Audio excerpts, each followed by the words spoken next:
On September 7, 2025, US President Donald Trump issued what he described as his final warning to Hamas, intensifying pressure on the group amid stalled negotiations over Israeli hostages in Gaza. Posting late at night on his social media platform Truth Social, Trump wrote, "Israel has accepted my terms. It is time for Hamas to do the same. This is my last warning. There will not be another." Unlike traditional diplomacy, conducted through private negotiations and careful communiques, Trump's approach was deliberately public and confrontational. By announcing that Israel had already said yes, the White House shifted the burden of responsibility onto Hamas. Should the process collapse, Washington and Jerusalem could argue they upheld their side of the bargain, while portraying Gaza as the sole obstacle to peace. At the heart of the proposal are the lives of nearly 50 Israeli hostages still believed to be held in Gaza. The US brokered deal would see them released in exchange for between 1,500 and 3,000 Palestinian prisoners, alongside a ceasefire and a suspension of Israel's military operation in Gaza City.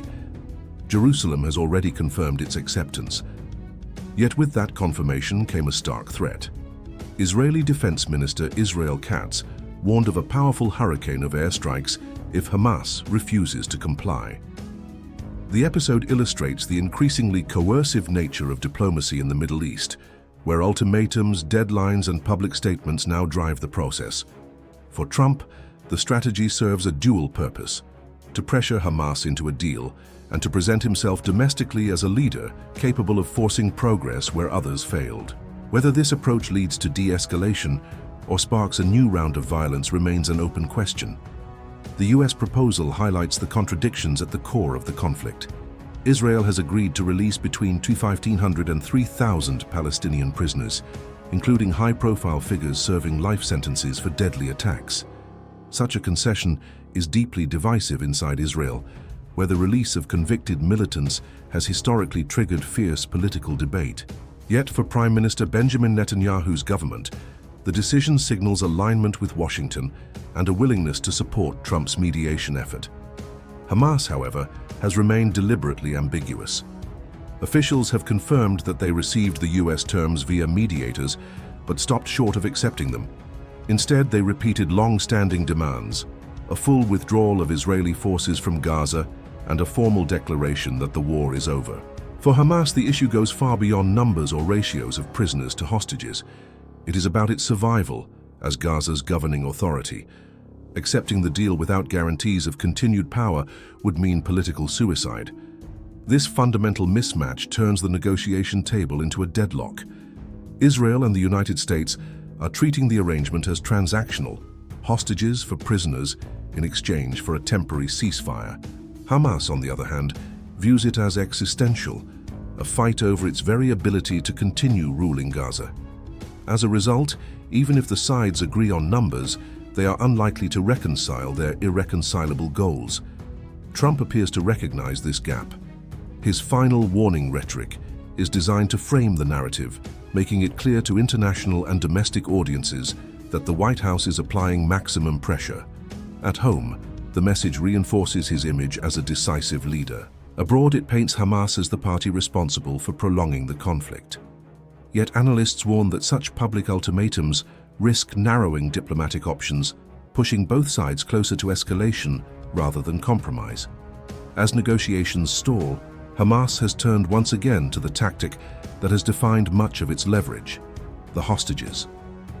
Days before Trump's ultimatum, the group released a video showing 2 Israeli captives alive. The footage was widely seen as a calculated move, designed not only to pressure Israeli families, but also to remind the international community of Hamas's enduring ability to shape the pace of the conflict. Each hostage becomes a bargaining chip. Each image broadcast is a psychological weapon. Israel's response has been a dual-track strategy, agreeing to the US proposal, while simultaneously warning of overwhelming military action if Hamas refuses. Defense Minister Israel Katz underscored this posture in a blunt message on social media: "Release the hostages and lay down your arms, or Gaza will be destroyed and you will be annihilated." For observers, such language underscored how little room remains for traditional diplomacy. Trump, has positioned himself as both mediator and enforcer. By presenting the agreement as his personal initiative, he aims to demonstrate that only under his leadership can progress be made. At the same time, his reliance on public ultimatums risks creating conditions where rejection by Hamas becomes almost inevitable, paving the way for escalation that he can frame as the group's fault. The deeper challenge lies in the irreconcilable objectives of the two sides. Israel cannot agree to a permanent ceasefire that leaves Hamas armed and entrenched in Gaza. Hamas, conversely, cannot accept a deal that leads to its eventual disarmament and political erosion. The stalemate is not about numbers, but about survival and legitimacy. For analysts, this makes the current US-brokered proposal structurally fragile. Even with Israel's acceptance, the chances of a durable agreement are slim. Instead, many warn that the stage is being set for further violence, with Trump's diplomacy offering both a potential breakthrough and, paradoxically, the pretext for escalation. While tensions mounted in Gaza, another diplomatic maneuver unfolded in Eastern Europe. Following a phone call with Donald Trump, Russian President Vladimir Putin publicly invited Ukrainian President Volodymyr Zelensky to Moscow. On the surface, the invitation appeared to signal a willingness to negotiate.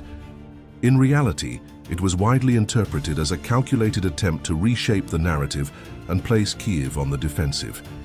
Accepting such an offer would have been politically untenable for Zelensky.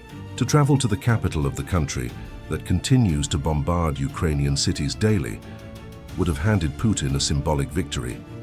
Images of the Ukrainian leader in Moscow seeking terms from the aggressor would have been powerful propaganda for the Kremlin. The move also sought to exploit divisions within the West. By tying Trump to the initiative, Moscow attempted to legitimize its offer while casting Zelensky as the obstacle to peace. The strategy created a win-win for Putin. If Zelensky accepted, he appeared weakened. If he refused, Russia could present him as unwilling to pursue dialogue. Trump's involvement complicated the picture further. While aiming to play the role of mediator, his participation gave Moscow a platform to frame the United States as aligned with Russia in pressuring Kyiv. European officials, already cautious about Trump's approach to the war, viewed the episode with unease, fearing it could undermine Western unity. Zelensky's rejection of the Moscow invitation was more than a refusal. It was a counter-move. In remarks to Ukrainian media, he argued that if Putin truly wanted peace, he could travel to Kyiv or meet in a neutral location such as Austria or the Vatican. The response flipped the dynamic, exposing Moscow's proposal as symbolic rather than substantive. Few believed Putin would ever agree to set foot in the capital his forces had repeatedly tried to seize. Domestically, the firm rejection helped bolster morale. After more than 3 years of war, any perception of weakness could have been politically disastrous. By drawing a clear line, Zelensky reassured both the Ukrainian public and his allies that Kyiv would not be coerced into talks on Moscow's terms. The refusal also reinforced Ukraine's broader message. This is not merely a dispute over territory, but a fight for national survival and sovereignty. Russia, meanwhile, sought to capitalize on the rejection. State media portrayed Zelensky as the main obstacle to peace, accusing him of prolonging the war for Western interests. The aim was to weaken support for Ukraine in Europe, particularly in states where economic costs and war fatigue are mounting. Yet paradoxically, the episode appeared to have the opposite effect. Western leaders, viewing Putin's move as a propaganda ploy, rallied behind Kyiv, praising Zelensky for refusing to legitimize Moscow's narrative. The standoff underscored how diplomacy in this conflict has become as much about symbolism and perception as about tangible outcomes. As Gaza and Kyiv dominate headlines, Berlin has taken on a more assertive voice.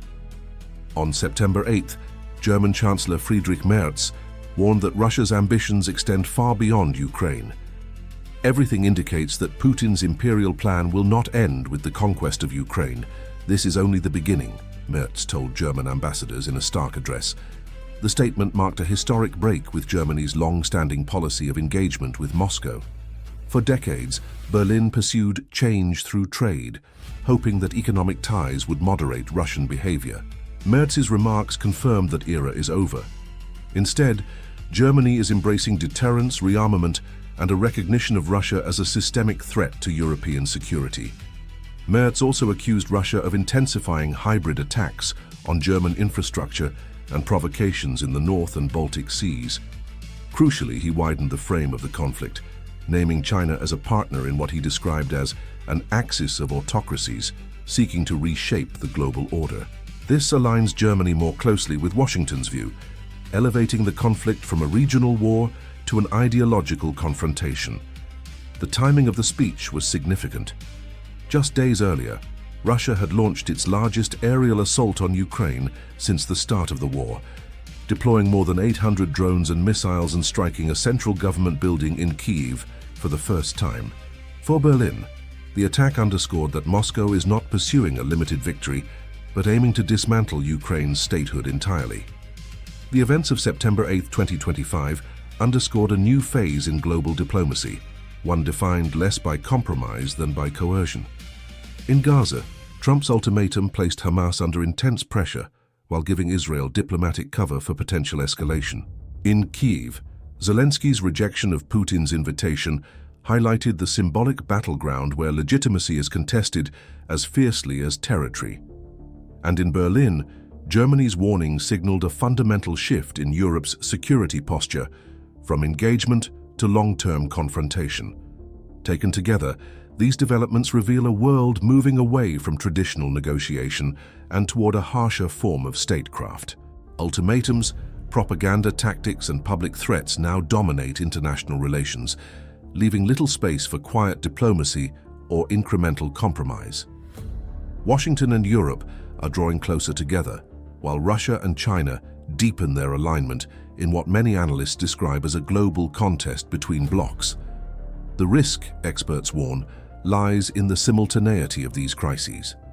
Escalation in Gaza could divert US focus from Ukraine, while further Russian strikes could test Europe's ability to sustain its new defense commitments.